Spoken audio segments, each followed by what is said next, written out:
Hello dear student, welcome. तो how will you verify the assets? तो verification, okay, it is a part of auditing. Auditing का एक हिस्सा है। जैसे वेरिफिकेशन से पहले अपने क्या देखा था, वाउचिंग देखा था, जो ऊपर ऊपर से इनकम और एक्सपेंडिचर को चेक करके ऑडिटर वेरीफाई कर मतलब चेक करता है, ट्रांजैक्शन बिल है ना।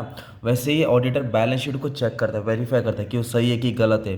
तो बैलेंस शीट में लायबिलिटीज़ और एसेट्स आता है। अभी हम लोग एसेट्स में क्या पढ़ रहे हैं? Verification of fix asset. तो आपको मालूम होना चाहिए फिक्स एसेट वो जिस पर डेप्रिसिएशन चार्ज होता है, जो कंपनी में लॉन्ग टर्म के लिए रहता है। Land and building, plant and machinery, loose to.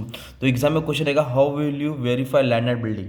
How will you verify land and building और प्लांट एंड मशीनरी? तो जहाँ जहाँ फिक्स एसेट है उधर आपको लैंड एंड बिल्डिंग डाल देने का। तो जब भी फिक्स एसेट को वेरीफाई करते हैं तो ऑडिटर ये सब पॉइंट को कंसिडर करता है। तो सबसे पहले क्या है? Proper record. तो प्रॉपर रिकॉर्ड मतलब ऑडिटर चेक करेगा कि जो एसेट्स की वैल्यू है वो प्रॉपर शो किया है कि नहीं, उसको रिकॉर्ड हुआ है कि नहीं। Examine the documentary evidence, proof, see that assets are properly recorded. जो एसेट खरीदा है वो प्रॉपर रिकॉर्ड हुआ है कि नहीं, पहले वो देखेगा। फिर उसके बाद ऑडिटर क्या चेक करेगा? Opening balance. जो भी एसेट्स का होता है ओपनिंग बैलेंस, ऑडिटर वो वेरीफाई करेगा लेजर में ओपनिंग बैलेंस बराबर है कि नहीं, राइट। एक्विजिशन मतलब परचेज, कब खरीदा, तो ऑडिटर ये भी वेरीफाई करेगा। जो बिल है, इनवॉइस है, उसमें अगर 5 जनवरी की डेट है तो ऑडिटर ने ये भी चेक करेगा कि इसको 5 तारीख को एंट्री है कि नहीं जर्नल एंट्री में। डेट भी चेक करेगा कि कब उसको खरीदा गया है। Okay, next, self constructed asset मतलब वो एसेट खुद ही बनाया गया है। मतलब self constructed asset should be verified on the basis of contractor bill. कुछ एसेट कंपनी खुद परचेस नहीं करती है, उसको अपने हिसाब से बनाती है, तो वो भी चेक करेगा ऑडिटर। तो ये पॉइंट लिख सकते हैं, नहीं भी लिख सकते हैं। Asset return of, return of का मतलब डेप्रिसिएशन होता है। कुछ टाइम के बाद वैल्यू क्या हो जाती है, एसेट्स की कम हो जाती है। When fix asset is return off fully, auditor should ensure it record.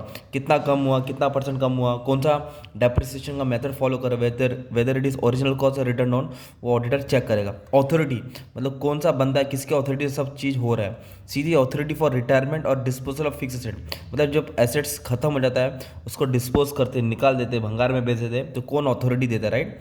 इसका नेक्स्ट क्या चेक करना है? प्रॉपर प्रोसीजर मीन्स ओमिशन, कुछ चीज़ भूल तो नहीं गया है लिखते वक्त क्लर्क, तो वो भी चेक करेंगे। ओनरशिप मतलब इसका मालिक कौन है, किसके नाम पे एसेट्स को खरीदा गया है। ओके, ओनरशिप बोलते हैं उसको। एग्जिस्टेंट कहाँ, जो फिक्स एसेट खरीदा वो कहाँ है अभी कंपनी में, दिखा बुक्स में तो है, बैलेंस शीट में दिखा है मशीनरी 1 लाख का, पर अभी फैक्ट्री में वो किधर है, वेरीफाई करेगा। फिजिकल जाके चेक करेगा, वो खुद वो जाके चेक करेगा। मेथड ऑफ वेरिफिकेशन मतलब वो अपने मेथड से क्या करेगा, पूरा एसेट्स को वेरीफाई करेगा। टेस्ट रिकॉर्ड ये बहुत इंपॉर्टेंट होता है। टेस्ट रिकॉर्ड मतलब जाके ऊपर ऊपर से चेक करना, that books record of fix asset, जो भी फिक्स एसेट की बुक है विथ फिजिकल वेरिफिकेशन, खुद जाके उधर जाके reports and see that discrepancy मतलब जो एसेट्स खरीदा है वही कंपनी में है कि नहीं।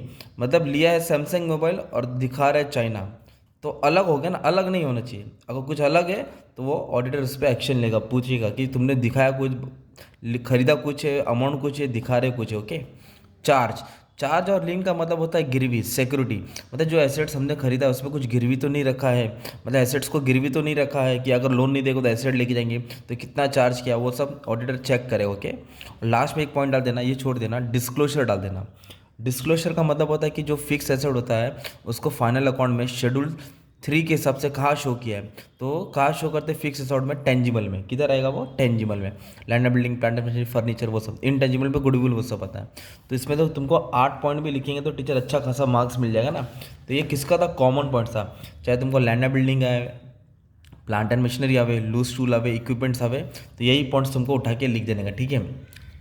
और वेरिफिकेशन क्या होता है? एक डिटेल इन्वेस्टिगेशन होता है। द एसेस verification means to obtain and examine evidence in respect of an item of that asset, कि कब खरीदा, किसके नाम पे खरीदा, रिकॉर्ड किया कि नहीं करा, प्रॉपर क्लासीफाई किया नहीं, तो ये सब वेरिफिकेशन होता है। डिटेल इन्वेस्टिगेशन तुम लोग बोल सकते हो। ओके, तो ये तुम्हारा मीनिंग हो जाएगा और तुम लोग उसको अच्छे से लिख सकते हैं, ठीक है। लास्ट पॉइंट क्या डाल देने का? Disclosure under schedule 3। Okay, thank you.